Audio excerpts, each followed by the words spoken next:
Yun mga travelers, andito tayo sa Bunton Bridge para magpapalit itong ating fender mga travelers, no? So yun, at magandang umaga sa lahat ng ating mga subscribers sa YouTube at sa ating followers sa Facebook page mga travelers. So replace tayo ng fender dahil nga talagang warak na itong gilid ng fender mga travelers, no? So ang ipapalit natin ngayon na fender dito ay yung modelong fender ng Conquest. So medyo buras ko tingnan yan mga travelers dahil nga mataba yung gilid niya. So ayan, sa mga hindi pa nakasubscribe dyan, pasubscribe naman mga travelers. At syempre tingnan natin yung bagong fender natin mga travelers. Let's go guys.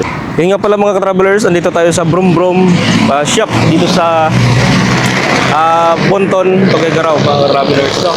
So dito ako gagawa ng malapad yung parking at maganda yung kanilang mga accessories dito pang sasakyan. So ayan, binabaklas na nila yung ating fender sa likod.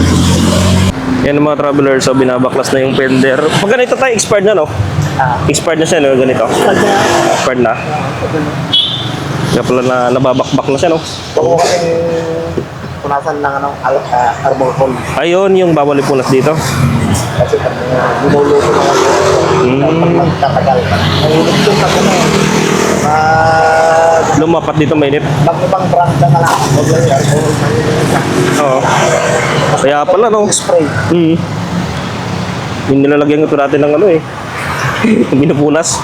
Kaya pala na, sige ba yung niya? Hindi mo maiwasan na nga, mahulog yun.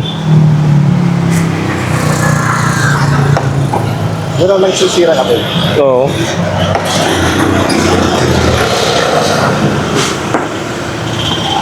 Mga lock niya. Ito pala hindi siya, no? Hindi siya nakadirekta dito sa Design na lang. sa gilid. Oh, design lang pala, no? Kala ko dati direkta Wala kasi ako pagkabit nito dati Design na lang. Galing. Tapos nilagan lang ng silicone, no? At sealant.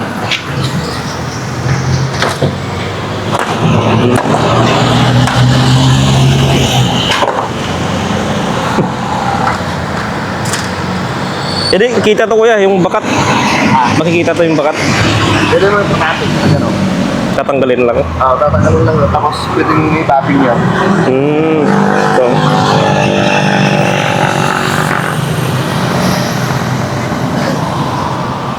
Okay. Dali lang yan. Dali lang yun.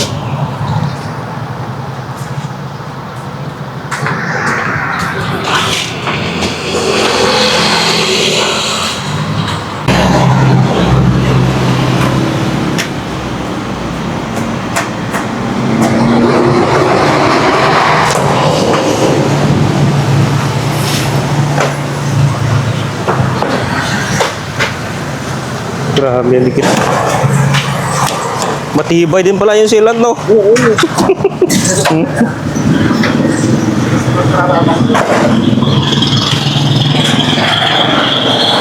Tibay.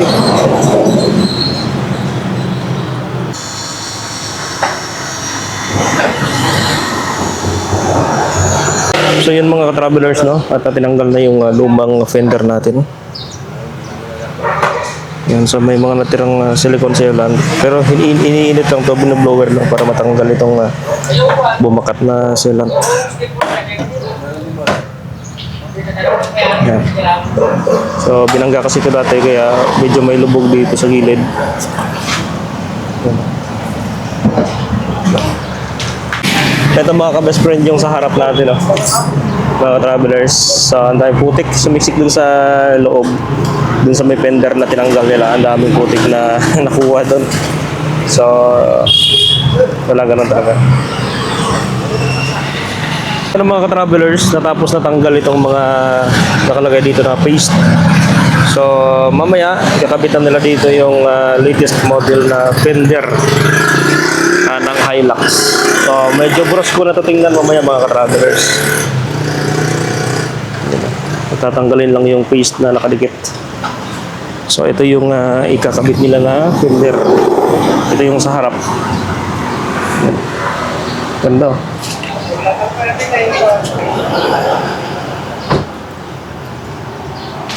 So medyo mataba siya tingnan mamaya. Buros ko na.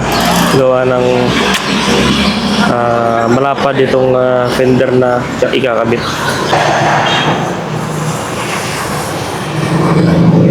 Yun mga travelers, so tapos na nila linis itong gilid ng side. Itong side ng fender portion. Ayan, tapos na. So malinis na. Napakahirap linisin. Ayan mga travelers, so pinupunasan para matanggal yung mga paste na nakadikit sa gilid. So, napakahirap niya tanggalin. Ito nga, ang tagal nila tanggalin gawa ng talagang kapit na kapit. Kapit na kapit itong paste dito sa ating cover o yung ating so yun, magkakabit na. Ayun mga travelers, so kanina nagbaklas, naglinis sa both side. Ngayon magkakabit na ng fender. Fender yan bro, no? Fender yun. Magkakabit na ng fender. Ayun, GR type. So medyo brusco na siya talaga tingnan mamaya mga travelers. Tingnan natin yung out tingnan natin mamaya mga travelers.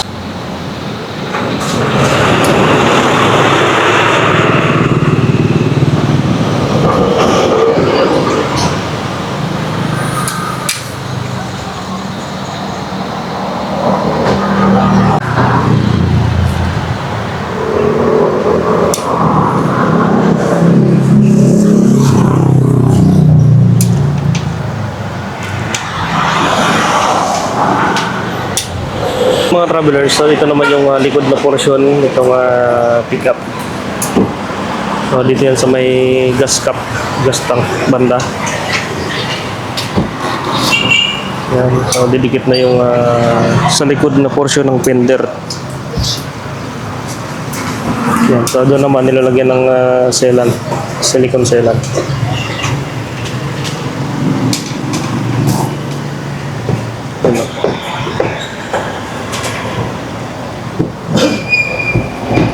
Yun. Ganda na tingnan. Brush ko na tingnan yung gilid niya. Yan lang. So lalagyan pa ito ng sealant sa gilid.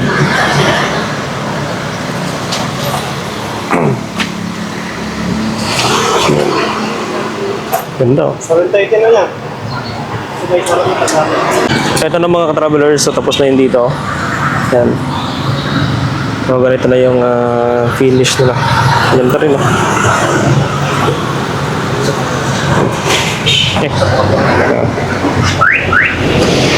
Ay yung tangke niya.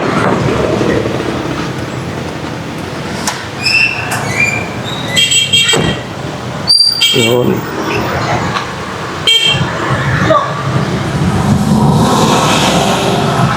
Pila, gawanda na tingnan. Check mo nga Yan mga travelers, so dinidikit na yung dito sa right side. na lang.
Ito na nga mga travelers, yung sa kaliwang side.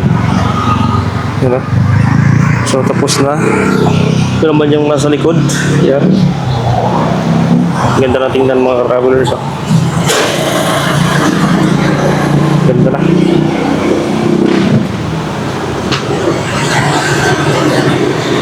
So macho na tingnan itong Toyota Hilux. Yan. Okay.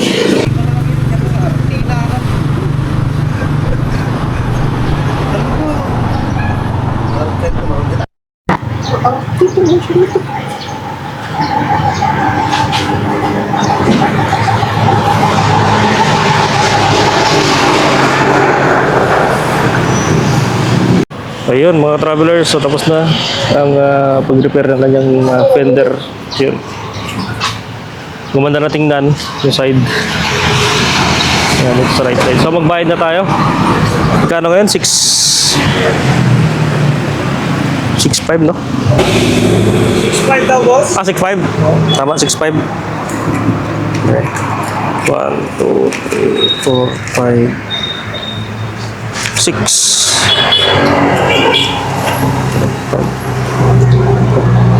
Kumaya na lang. Hapon.